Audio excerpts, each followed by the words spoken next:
Okay, सो प्रश्न है कि प्रोस्पेक्ट जो है उसको ऐसा लग रहा है कि वो अगर आपको इंश्योरेंस दे रहा है तो उसमें आपका फ़ायदा है, उसका कोई फ़ायदा नहीं है, राइट? तो और आपके फ़ायदे के लिए वो क्यों ले इंश्योरेंस? ठीक है, तो इसका सीधा सा जवाब है, देखिए फ्रेंड्स, मैं हर बार बोलता हूँ कि आप जब तक लाइफलाइन बैलेंस शीट का इस्तेमाल नहीं करेंगे तब तक ये समस्या आती ही रहेगी। क्यों समस्या आती रहेगी, उसके पीछे भी कारण है। ट्रेडिशनली ऐसा एक परसेप्शन जिसको बोलते हैं ना, एक धारणा बन जाती है लोगों के बारे में। जैसे उदाहरण के तौर पे भाई मारवाड़ी होता है वो कंजूस होता है, ये एक धारणा बन गई। अब भले ही उसने करोड़ों रुपया खर्च किया हो लेकिन लगेगा ये कंजूस है, ये है ना। गुजराती होता है, बोले वो घूमने फिरने वाला व्यक्ति होता है, भले वो अपने घर के बाहर के गार्डन में भी नहीं जाता हो। तो एक धारणा बन जाती है ना अगर किसी भी व्यक्ति के बारे में, तो वो धारणा के आधार पर फिर व्यक्ति कैरी फॉरवर्ड करता है अपने विचारों को। तो इंश्योरेंस एडवाइजर के बारे में, बल्कि इंश्योरेंस एजेंट के बारे में क्या धारणा बनी हुई है लोगों की कि ये तो अपने फ़ायदे के लिए आते हैं, ठीक है। अच्छा, अब आप नहीं जा रहे हो, माना आप दूध के धुले हुए हो, एकदम पवित्र आत्मा हो, लेकिन ट्रेडिशनली तो यही हुआ है ना कि मतलब आपने ऐसे लोगों को देखा होगा कि नहीं देखा होगा, मैंने स्क्रीनशॉट रखे हुए मेरे पास। लोग ऐसे मैसेज करते हैं कि सर मेरा MDRT में से 20 लाख रुपया बचा हुआ है, 2 लाख रुपया बचा हुआ है, 40,000 रुपया बचा हुआ है, मुझे आप ये कर दीजिए।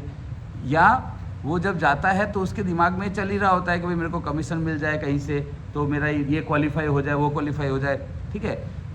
ये शुरुआत कैसे हुई इसको अगर आप देखेंगे तो पुराने ज़माने में जब एक कंपनी थी, बाकी सारी कंपनी नहीं आई थी, तब 12 लोग करने होते थे आपको लाइसेंस बचाने के लिए। तब एजेंट क्या करता था, जाके पता है वो जाकर बोलता था साहब 2 बे माथा बचिया छे, है ना, मेरे को 12 पॉलिसी करनी है लाइसेंस बचाने के लिए, 10 हो गई है, 2 बची है, 1 आपकी पॉलिसी करनी है। तो ट्रेडिशनली लोगों को ऐसा लग रहा है पीढ़ी दर पीढ़ी कि ये तो अपने फ़ायदे के लिए आते हैं, उसको लगता है तुम भी अपने फ़ायदे के लिए आए हो, ठीक है। अब इसको ब्रेक कैसे करेंगे, तो उसको ब्रेक करने के लिए कोई टूल चाहिए आपको। जब बर्फ़ हाथ से नहीं टूटती है तब वो उससे तोड़ते हो ना, ठीक है। कागज़ हाथ से नहीं अच्छे तरह तो कैंची चाहिए होती है आपको। रोटी बनाने के लिए भी आपको एक बेलन चाहिए होता है। हर चीज़ के लिए एक टूल होता है जो उस काम को प्रॉपरली करवाता है। तो लाइफलाइन बैलेंस शीट एक ऐसा टूल है जिससे आप इस काम को प्रॉपरली कर सकते हो। उस प्रोस्पेक्ट को ये समझ में आएगा कि नहीं ये इसके फ़ायदा है या नहीं है, वो बाद की बात है, मेरा फ़ायदा तो है ही इसमें, ठीक है। अच्छा, अब आप गौर करना मेरी बात के ऊपर, इस चीज़ को गंभीरता से विचार करिए। आप कभी जूते खरीदने गए हैं? पक्का पक्का ना? तो आपके मन में कभी ये नहीं आया अरे यार मैं जूते पहनूंगा, खरीदूंगा, इसका कमीशन हो जाएगा, इसका इनकम हो जाएगा। वो ऐसा तो है नहीं कि 100 रुपये का जूता खरीद के ला रहा है फैक्ट्री से और आपको 80 रुपये में दे रहा है। धर्म पुण्य करने तो बैठा नहीं है वो शोरूम का खर्चा भी निकालेगा, स्टाफ का खर्चा भी निकालेगा और इसके उपरांत प्रॉफिट करेगा और घर चलाएगा। ये आपको पता है कि उसको पैसा मिलने वाला है, मार्जिन मिलने वाला है। आप बिस्किट खरीदने जाते हो, आपको पता है वो कमाने वाला है, सामने वाला है, पर आप कभी ऐसा नहीं बोलते हो कि मैं बिस्किट खरीदूंगा, इससे तो इसकी कमाई हो जाएगी तो मैं बिस्किट ही नहीं खरीदूंगा। आप कार खरीदते हो, आपको पता है वो हज़ारों रुपए का कमीशन मिलने वाला है उसको, इनकम, पर आप कभी ऐसा नहीं सोचते हो कि आप पेट्रोल भरवाते हो, आपको पता है इसको पेट्रोल पंप वाला ऐसा बोलते हैं ना कि भाई लड़की की शादी करनी है तो लड़का क्या करता है, बोले लड़के के बाप के 5 पेट्रोल पंप है, तो बोले वो मोटी पार्टी है, बढ़िया है, मतलब पैसा कमा रहा है ना वो।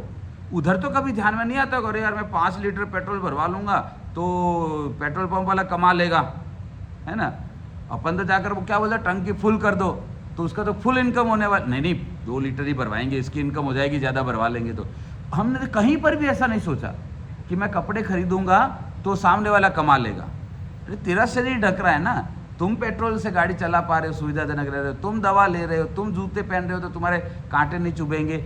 बाकी सब जगह पे ये ध्यान नहीं आता है, एजेंट से मिलने पे ध्यान में आता है उसको कि तू कमा लेगा।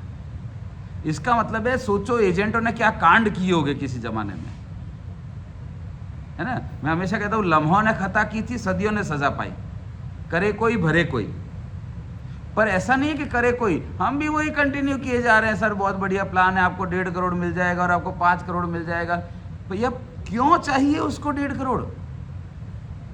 आप डॉक्टर के पास जाते हैं, डॉक्टर आपको ऐसा बोलता है बहुत बढ़िया इंजेक्शन है 3 बार लगवा लो, तो जाते हो क्या दोबारा उस डॉक्टर क्या करता है, आपका ब्लड रिपोर्ट निकलवाता है, ECG निकलवाता है, CT स्कैन निकलवाता है, ये रिपोर्ट लाओ, वो रिपोर्ट लाओ, 36 तरह की चीज़ें। जितनी गंभीर बीमारी उतनी ज़्यादा रिपोर्ट निकलती है। उसके बाद वो आपको बोलता है कि ऑपरेशन करना पड़ेगा, तो आप लेट जाते हो वहाँ पे, अदरवाइज आप एक गोली भी नहीं लेते हो उससे, ठीक है ना। तो एक प्रोसेस होता है, एक तरीका होता है। एजेंट लोग ये तरीका नहीं फॉलो करते हैं, आप तरीका फॉलो करने लग जाइए, आप एडवाइजर बन जाएंगे। और एडवाइजर की सुनता है व्यक्ति एडवाइजर की सुनेगा। प्रोफेशनल बनना पड़ेगा हमें, पूर्व धारणाओं को तोड़ना पड़ेगा। और इसीलिए मैं हमेशा कहता हूँ, if you are not different you are not required. बंद कर दीजिए इस काम को, घर पे चले जाइए। वैसे भी धंधा तो हो नहीं रहा है तुम्हारा, है, खाली खाली इंडस्ट्री और प्रोफेशन को क्यों बदनाम कर रहे हो आप? क्लियर हो रहा है? Lifeline balance sheet, lifeline balance sheet, lifeline balance sheet. आपने सवाल पूछा तो मैंने तुरंत पूछा ना, लाइफलाइन बैलेंस शीट इस्तेमाल की थी क्या? आपने बोला नहीं। मैं आपको चैलेंज दे रहा हूँ, कोई भी समस्या आई ना, आप तुरंत उसको पूछ लेना लाइफलाइन बैलेंस शीट इस्तेमाल की थी? वो मना कर बोले नहीं की थी, क्योंकि 90% से ज़्यादा प्रॉब्लम उस लाइफलाइन बैलेंस शीट से सॉल्व हो जाती है। 90% से ज़्यादा प्रॉब्लम उसमें भी, खास तौर से अगर आपने उसको कलर पेपर के ऊपर प्रिंट किया है और रेड और ग्रीन कलर के पेन से उसको एक्सप्लेन किया है, तो बहुत फर्क पड़ता है। ट्राइड एंड टेस्टेड चीज़ें हैं, है ना। तो इसके इस्तेमाल कर। इसके अलावा और कोई भी प्रश्न है तो आप मुझे 9825600778 पर पूछ सकते हैं, यहाँ वीडियो के नीचे कमेंट कर सकते हैं। All the best.